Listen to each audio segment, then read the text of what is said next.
சற்றுமுன் வெளியான தகவல் ரேஷன் கார்டு வைத்திருப்போருக்கு கடைசி வாய்ப்பு. இது எதுவும் கிடைக்காது. உடனே முடிக்கணும். அது என்னன்னு பார்க்க போறோம். நீங்க நம்ம சேனல் சப்ஸ்கிரைப் பண்ணாம இருந்தீங்கன்னா மறக்காம லைக் பண்ணிக்கோங்க, சப்ஸ்கிரைப் பண்ணிக்கோங்க. மற்றொரு தெரியப்பட்ட ஷேர் பண்ணுங்க. ரேஷன் கார்டில் கேஒய்சி சரிபார்ப்பு செய்வதற்கான காலக்கெடு மேலும் 2 மாதங்களுக்கு நீடிக்கப்பட்டுள்ளது. இதனால் ரேஷன் அட்டைதாரர்கள் மகிழ்ச்சி அடைந்துள்ளன.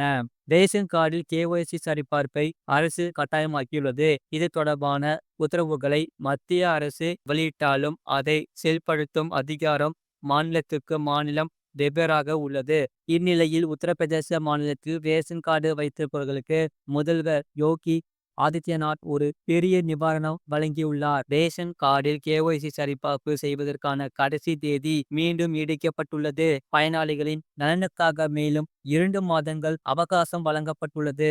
ரேஷன் கார்டு வைத்திருப்பவர்கள் குடும்பத்தில் உள்ள அனைத்து உறுப்பினர்களுக்கும் கேஒய்சி செய்வது கட்டாயமாக்கியுள்ளது. முழு வீடியோ லிங்க் கீழே இருக்கு. அதை கிளிக் பண்ணி பாருங்க. மறக்காம லைக் பண்ணிக்கோங்க.